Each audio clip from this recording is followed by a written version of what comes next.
Hello दोस्तों, आपके लिए लेके आऊँ आज audio book winning personality doctor Ramesh Arora. अच्छी सोच अच्छे परिणाम।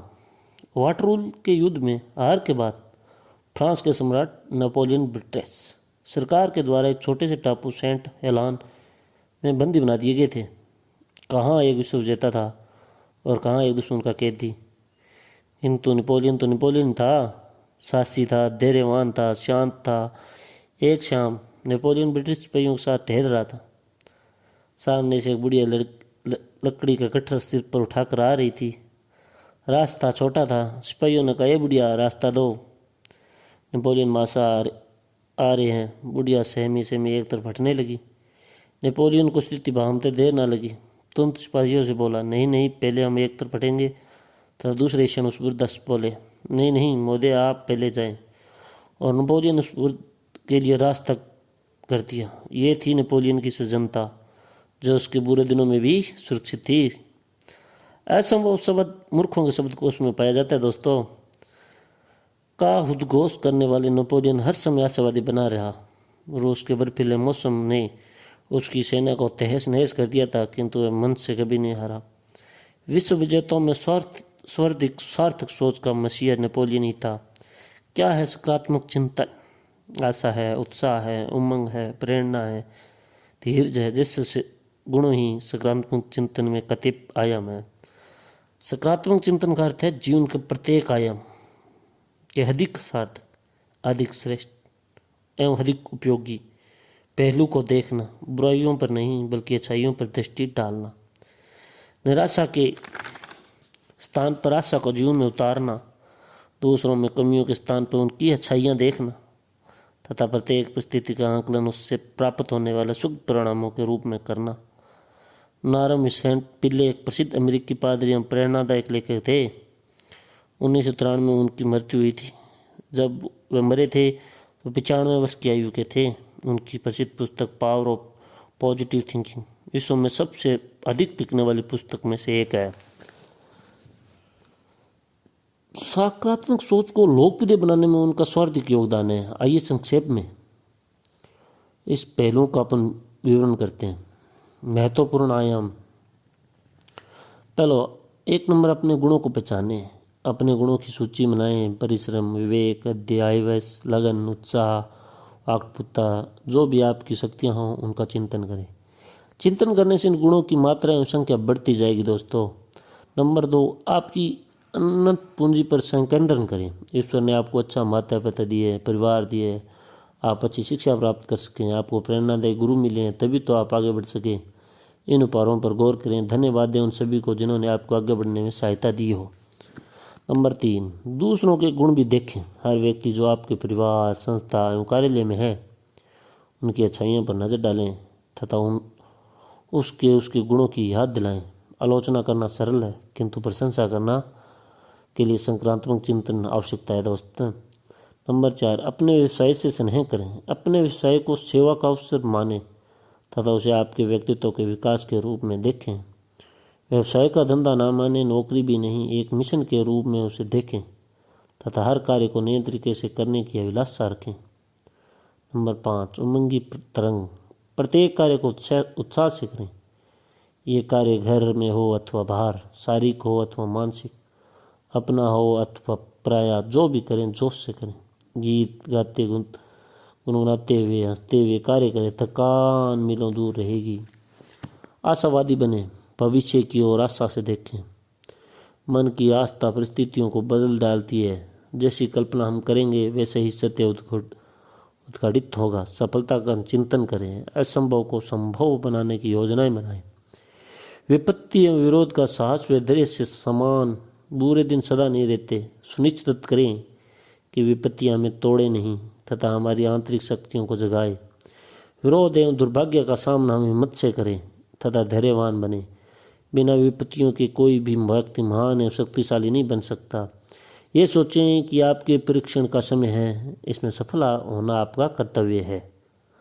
अपने भूत, वर्तमान, भविष्य सकारात्मक दृष्टि डालें। उत्साह एवं प्रसन्नता का मूल हमारा मस्तिष्क में है। निराशहीनता, भय एवं संशय पर विजय प्राप्त करें। आस्था, विश्वास एवं आशा की अविरल धारा आपके जीवन में बहे।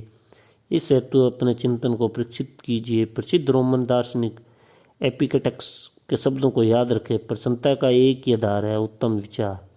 और फिर देखिए उत्तम विचार का अनूठा चमत्कार। जो हम बनना चाहते हैं वे बन सकेंगे, जहां हम पहुंचना है चाहते हैं वहां पहुंच सकेंगे। सकारात्मक सोच के पंख से ऊंची उड़ान भर सकते हैं हम, बादलों की भी परे। करे जीवन को अपने वश में। प्रसिद्ध तमिल कवि तिरुवल्लुवर का जीवन आत्मविश्वास एवं दृढ़ निश्चय की सफलता की और अपूर्व गाथा है। उन्होंने मानव को अपने ऊपर आस्था रखने का अमर संदेश दिया। अपने आप में विश्वास का अर्थ क्या है? प्रसिद्ध अमेरिकी साहित्यकार ऑर्थ मिलर ने संभवतः इसका उत्तर दिया। वह कहता है, आवश्यकता है जिंदगी को अपने वश में करने की। जब आपकी जिंदगी आपके वश में हो तभी आपको आत्मविश्वास वास्तविकता माना जा सकता है। भाग्य में विश्वास करने के बावजूद भाग्यवादी ना बने, कर्मवादी बने। जो बदल सकते हैं वे बदल दें, जो नहीं बदल सकते उसे स्वीकार करें, किंतु सहर्ष जीवन में हार न माने। आइए देखें कि जीवन को अपने वश में करने का अभिप्राय क्या है। अपनी शक्तियों को पहचानिए। हर मानव में कुछ शक्तियाँ ईश्वर प्रदत्त होती है तथा कुछ को वह अपने परिश्रम में अनुभव से अर्जित करते हैं। कुछ व्यक्ति कुशाग्र होते हैं, कुछ की स्मरण शक्ति अद्भुत होती है। कतिपय व्यक्ति रचनात्मक होता है तो कुछ वक्तृत्व, कोई अच्छा खिलाड़ी होता है तो कोई अच्छा कल्पनाशील कलाकार। कुछ में लेखन प्रतिभा होती है तो कोई व्यापार में पारंगत, कोई भाषा का ज्ञान का मर्मज्ञ होता है तो कोई सूचना का प्रौद्योगिकी में विशेषज्ञ। एक महिला सांगठनिक शक्तियों में माहिर होती है तो दूसरी पाक शास्त्र में। आप अपनी शक्तियों को पहचानिए। हो सकता है आप में एक से अधिक क्षमताएं हो। अपनी उपलब्धियों के लिए अपने आप को शाबाशी दें, संभावना का दोहन करें। हर व्यक्ति में कुछ शक्तियां होती हैं, इन्हें उद्घटित एवं प्रस्फुटित करना आवश्यक है। यही है हमारी संभावनाएं। निरंतर ये प्रयत्न करना चाहिए कि न केवल अपनी ईश्वर प्रदत्त क्षमताओं का समर्थन करें, अपितु हम नवीन क्षेत्रों में भी पदार्पण करें। वह निरंतर अपने व्यक्तित्व को परिमार्जित करें। धीरे धीरे हमारी पहचान हमारे अनुपम गुणों से बनती जाएगी। हाँ, एक ऐसा क्षेत्र अवश्य है जिसमें हमारी योग्यता निरंतर असाधारण बनती चली जाए। कमियों को स्वीकार करें। हर व्यक्ति में कोई ना कोई कमी तो होती है, इन्हें दूर करने की चेष्टा करनी चाहिए। किंतु जो कमियाँ फिर भी रह जाए उनसे हताश नहीं होना चाहिए, उन्हें स्वीकार करना होगा। शरीर, परिवार, धन तथा शिक्षा तथा पृष्ठभूमि की कतिपय सीमाएँ हमारी कमियाँ नहीं कहीं जा सकती। जो बस में नहीं उसका क्या रोना। आवश्यकता तो उससे और बढ़ने की है जिधर पढ़ा जा सकता है। हाँ, अपनी सीमाओं अथवा कमियों पर सार्थक चिंतन करें, उनके बारे में सोच कर हीन भावना पैदा करें। अपने आप को संपूर्ण रूप से स्वीकार करें, टुकड़ों में नहीं। असफलताओं को उत्तरदायित्व तो अपने ऊपर लें। जब कोई लक्ष्य पूरा नहीं होता अथवा किसी कार्य में सफलता नहीं मिलती तो हम भाग्य, परिस्थितियाँ और दूसरों पर दोष मन डालते हैं। ये गलत मनोवृत्ति है। हो सकता है कि भाग्य, परिस्थितियाँ व अन्य व्यक्तियों दोष हो आपकी असफलता में, किंतु उस पर अधिक चिंतन करने से मन और कमज़ोर बनेगा। अपनी गलती भी देखिए, आप कहाँ चूक, क्या परिश्रम कम किया, क्या समय व्यर्थ किया, क्या आपने कार्य में एकाग्रता कम दिखाई। जब तक अपने दोषों पर नज़र नहीं डालेंगे सुधार असंभव है। अगाध आस्था रखें। 19वीं शताब्दी के आरंभ में प्रसिद्ध अंग्रेज कवि जॉन कीट्स अपनी युवावस्था में अधिक कष्टों के दौर से गुजर रहा था। समीक्षक उसकी कविताओं को उपहास कर रहे थे। उसकी प्रेमिका ने उसे छोड़ दिया था तथा फिर उसे टीबी हो गई, जिसका उस समय कोई इलाज नहीं था। परंतु कीट्स निराश नहीं हुआ जीवन से। वह डटा रहा जीवन संग्राम में। एक मित्र को उसने अपने दिल की बात की, मैं इंग्लैंड के महानतम कवियों में से एक बनूंगा, चाहे अपनी मृत्यु के बाद ही सही। 1821 में केवल 25 वर्ष की आयु में यह विश्व छोड़ गया वह, किंतु अपनी कृतियों के माध्यम से जॉन कीट्स आज भी अमर है। यदि हम आस्था अपनी क्षमताओं पर, भविष्यों में तथा ईश्वर में, तो जीवन की कोई भी परिस्थितियां हमें लक्ष्यों से डिगा नहीं सकती। धैर्य ना छोटे। किसके जीवन में विपत्तियाँ नहीं आती, किंतु मानव तथा मानव में अंतर उन विपत्तियों का सामना करने की शैली में होता है। 12 वर्ष के वनवास तथा 1 वर्ष के अज्ञातवास के दौरान पांडवों ने जिस धैर्य का परिचय दिया वह विश्व इतिहास में अनूठा उदाहरण है। Kautilya, Lincoln, Napoleon, Lenin, Gandhi तथा माओ ने जिस धैर्य को परिचय अपनी परीक्षा के काल में दिया वह अपूर्व था। तुलसीदास भी आपातकाल में धीरज को परखने का आह्वान करते थे। आलोचनाओं से परेशान ना हो। हर जानदार तथा शानदार व्यक्ति की आलोचना होती है, उससे ईर्ष्या की जाती है। आलोचना एवं ईर्ष्या उस बात की घोतक है कि आप जीवित हैं, आप में दम है तथा आपके जीवन सार्थक है। सही आलोचनाओं से सीखें तथा अपने आप को बदलें, किंतु गलत आलोचनाओं से परेशान ना हो।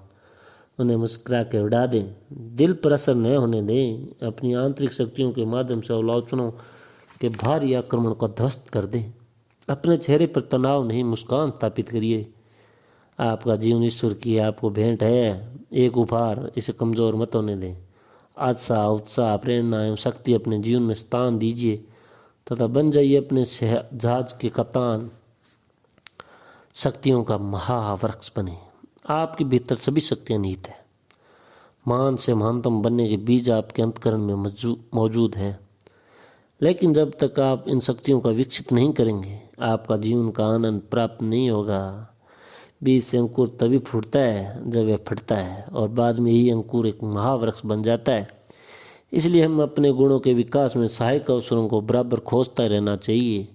विकास का अर्थ है लगातार बढ़ते चले जाना, कैसा भी भय, कैसा भी लोभ, कैसी भी चिंता। यदि यह आपको बढ़ते कदम को नहीं रोक पाती तो समझ लीजिए कि आपकी प्रगति भी नहीं रुक सकती, आप सफल होकर ही रहेंगे।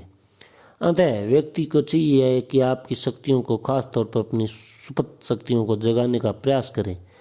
अपने आप को और अपनी शक्तियों को पहचानें। जो अपनी शक्तियों को पहचान लेता है वही सफलता के शिखर पर पहुंचता है, वही कुछ करके दिखाता है और महान बनता है। बाकी तो केवल समय पूरा करने के लिए इस धरती पर आते हैं और गुमनामी की मौत मरकर भुला दिए जाते हैं। ये शब्द है सेव्ट मॉडर्न के। तो धन्यवाद दोस्तों, मिलते हैं अगली वीडियो में।